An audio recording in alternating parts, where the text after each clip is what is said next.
అనగనగా ఒక నవాబుండేవాడు. అతనికి ధనానికి గాని, ఏనుగులు, గుర్రాలు, ఒంటెలు, సైన్యానికి గాని తరుగులేదు. మంచి పరాక్రమశాలి. అయితే అతనికి ఒకే దిగులుంది. అతను చిన్నతనంలో చాలా పేదవాడు. అతనికి చిన్న గుడిసె, తల్లి తప్ప ఎవ్వరూ లేరు. పొట్టకోసం ఇంటిని తల్లిని వదిలి సైన్యంలో సిపాయిగా చేరాడు. క్రమంగా అతను సర్దారు, సుబేదారు, సేనానాయకుడు అయి ఆఖరికి నవాబును చంపి తానే నవాబు అయ్యాడు. ఇప్పుడతనికి పేదవాళ్లంటే తగనిమంట. అడుక్కోటానికి ఎవరన్నా వస్తే వాళ్లని చంపివేయమని ఉత్తరువు చేశాడు. ఒకరోజున నవాబును చూడటానికి ఒక ఫకీరు వచ్చాడు. నవాబుగారిని చూడాలని కబురు చేశాడు. నవాబుకు కోపం వచ్చింది. వాణ్ణి చంపకుండా ఎందుకు ఉంచారు అని బంట్రోతునడిగాడు. చిత్తం, వాడు బిచ్చానికి రాలేదు, తమకేవో వస్తువులమ్మాలట అన్నాడు బంట్రోతు. అయితే తీసుకురా వాణ్ణి అన్నాడు నవాబు. ఫకీరు వచ్చాడు. ఎందుకొచ్చావు అన్నాడు నవాబు. చిత్తం, తమకు ముందే కబురు చేశాను అన్నాడు ఫకీరు. అయితే నీ వస్తువులు తీయి అన్నాడు నవాబు. చిత్తం, ఇంతమందిలో చూపటం బాగుండదు అన్నాడు ఫకీరు. నవాబు దర్బార్లో ఉన్నవాళ్ళనందర్నీ పంపించేశాడు. ఫకీరు తన సంచిలోంచి ఒక మాత్ర తీసి, హుజూర్, ఈ మాత్ర తిన్నవాళ్లు ప్రపంచానికంతా అధిపతులవుతారు అన్నాడు.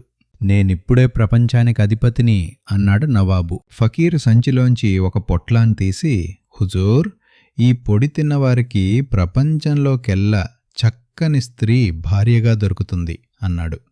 ఇప్పుడు నా భార్యే ప్రపంచంలోకెల్లా చక్కనిది అన్నాడు నవాబు. ఫకీరు సంచిలోంచి ఈ మాట ఒక చిన్న అద్దం బయటికి తీసి, హుజూర్, ఈ అద్దం ఎవరి ముఖం ముందు పెట్టినానా వాళ్ల మనసులోని సంగతులన్నీ తెలుస్తాయి అన్నాడు. అది నిజమని నమ్మటం ఎట్లా అన్నాడు నవాబు.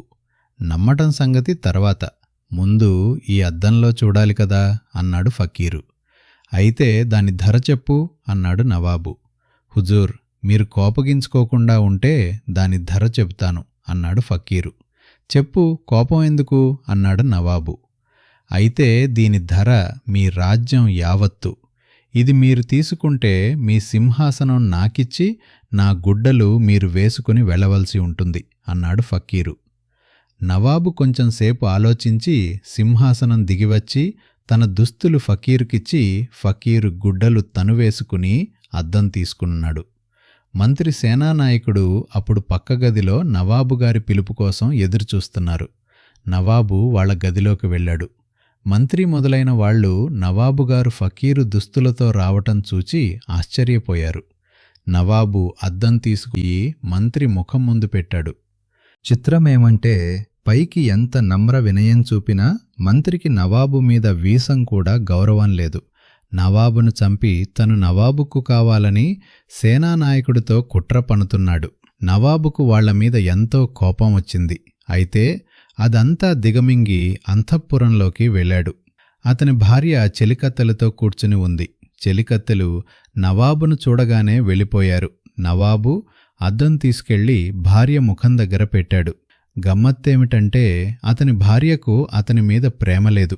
ఇన్నాళ్లనుంచి ఆమె చూపుతున్నది దొంగ ప్రేమ.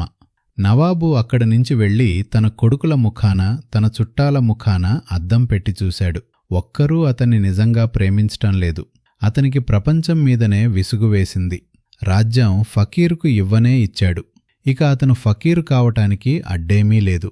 నవాబు రాజధాని వదిలి అరణ్యాల గుండా తను పుట్టిన ఊరు చేరుకున్నాడు. అప్పటికి కను చీకటి పడింది. తన గుడిసె వెతుక్కుని లోపలికి వెళ్ళాడు. నవాబు తల్లి మంచం మీద చావటానికి సిద్ధంగా ఉంది. ఆమె చిన్న గొంతుతో, నాయనా, నా తండ్రి అని పిలుస్తూ ఉంది. నవాబు తల్లి దగ్గరికి పోయి అద్దం ముఖం దగ్గర పెట్టాడు. ఆమె ప్రేమలో కల్మషం ఏమీ లేదు, స్వార్థం ఏమీ లేదు. నవాబు ఇప్పుడు భూలోకమంతా ఏలే నవాబు కాదు. అన్నీ వదిలి నిజమైన ప్రేమ కోసం పరితపిస్తున్న సన్యాసి. నవాబు చిన్నపిల్లవాడిలాగా ఏడుస్తూ అమ్మా, అమ్మా అని పిలిచాడు. చావటానికి సిద్ధంగా ఉన్న నవాబు తల్లి కళ్ళు తెరిచింది. ఆమె కళ్ళలో ముత్యాల్లాగా 2 నీటి చుక్కలు ఉన్నాయి. ఆనందంతో మళ్లీ ఆమె కళ్ళు మూసింది. అంతే, మళ్లీ ఆమె కళ్ళు తెరవలేదు. నవాబు మళ్లీ తన రాజ్యానికి పోలేదు. బైరాగిలాగా దేశమంతా తిరుగుతున్నాడు. నీతి: అధికారం, సంపద శాశ్వతం కావు. స్వార్థం లేని అమ్మ ప్రేమే ఈ లోకంలో అన్నిటికన్నా గొప్పది. ఈ కథ మీకు నచ్చినట్లయితే మరిన్ని అద్భుతమైన కథల కోసం మా ఛానల్ కథా తరంగంను ఇప్పుడే సబ్స్క్రైబ్ చేసుకోండి.